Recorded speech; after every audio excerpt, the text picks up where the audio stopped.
पिता की डायरी। माँ, पिताजी कहाँ गए? डॉक्टर श्याम ने घर में आते ही अपनी माँ से पूछा। श्याम की माताजी बोलीं, पता नहीं बेटे, देखो लाइब्रेरी में होंगे। तभी श्याम की पत्नी सोनाक्षी बोली, आपने आज बहुत गुस्सा कर दिया पिताजी को।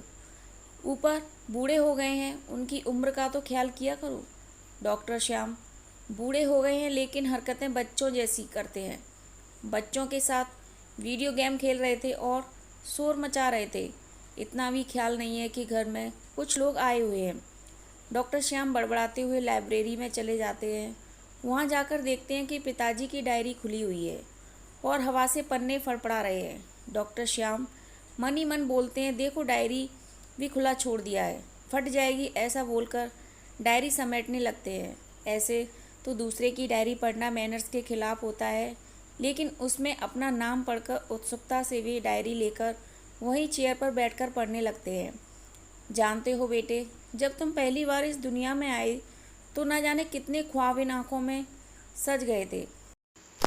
जब तू माँ के सीने से लगकर दूध पीता था तो मैं चुपके से देखा करता था। घंटों अपने पैर पर सुलाकर रखता, सारा वात्सल्य लुटा देना चाहता था तुझ पर। लेकिन वो क्या है ना कि पिता बनने के साथ साथ कई जिम्मेदारियां भी आ गई थी इन कंधों पर।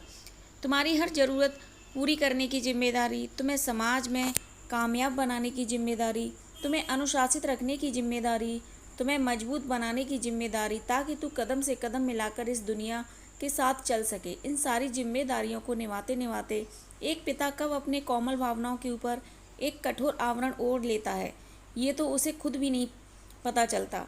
जानते हो बेटे, मुझे जलन होती थी तुम्हारी माँ से। जब तू अपनी माँ से मीठी मीठी प्यारी प्यारी बातें करता था, मैं चुपचाप सुना करता था दूसरे कमरे से, और मन ही मन खुश हुआ करता था। लेकिन डरता था तुम्हारे सामने आने से कहीं मेरी सच्चाई तुम्हें पता न चल जाए।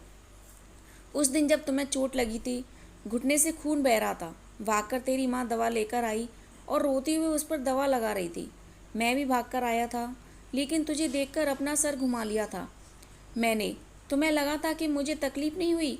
ऐसा नहीं था मेरा बच्चा, बहुत तकलीफ हुई थी। तू तो मेरे कलेजा का टुकड़ा है और चोट मेरे कलेजे को लगी थी। आंखों में आंसू आ गए थे मेरे, कहीं तो मेरे आंसू देख ना ले, इसलिए अपना सर घुमा लिया था मैंने।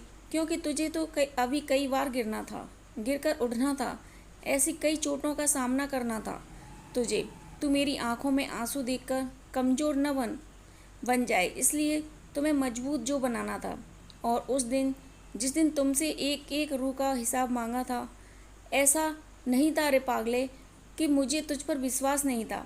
मुझे तुझ पर विश्वास था, तभी तो पैसे देकर बाजार भेजा था। मैं तो तुझे पैसे का मोल सिखा रहा था, तू कहीं पैसे को गलत जगह पर ना खर्च करे। मुझे फिक्र थी तुम्हारी, बस इसलिए हिसाब। और उस दिन जब दोस्तों के साथ पार्टी करने के लिए पैसे मांगे थे तूने, और मैंने मना कर दिया था, फिर तेरी माँ ने तुझे पैसे दिए थे पार्टी करने के लिए, इसलिए तो तेरी माँ से कभी उन पैसों का हिसाब नहीं मांगा मैंने। फिर भी तेरी फिक्र थी मुझे कि कहीं तू दोस्तों के साथ गलत संगति में ना पड़ जाए, इसलिए तेरे पीछे पीछे गया। तू दोस्तों के साथ खूब मस्ती कर रहा था, झूम झूम कर नाच रहा था। मेरा भी मन किया आज सारे बंधन तोड़कर तेरे साथ खूब मस्ती करूं, मन भर के नाचूं गाऊं। लेकिन उस दिन भी रोक लिया मैंने खुद को। सोचा पहले तू एक कामयाब इंसान बन जाए, फिर तेरे साथ खूब मस्ती करूँगा, ढेर सारी बातें करूँगा। इसलिए दूर से ही तुझ में अपनी जवानी जीकर आ गया मैं। आज तू एक कामयाब इंसान बन गया, सफलता तेरी कदम चूम रही है, लेकिन मैं न रहा। क्यों? मैं दादा बन गया, और तू नहीं रहा। तू भी एक पिता बन गया है, एक जिम्मेदार इंसान। घर की जिम्मेदारी, बच्चों की जिम्मेदारी, समाज की जिम्मेदारी।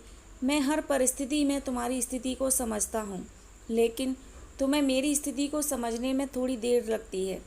यही दूरी तो है एक पिता और पुत्र के बीच की दूरी। और क्या लिखूं मैं मेरे बच्चे?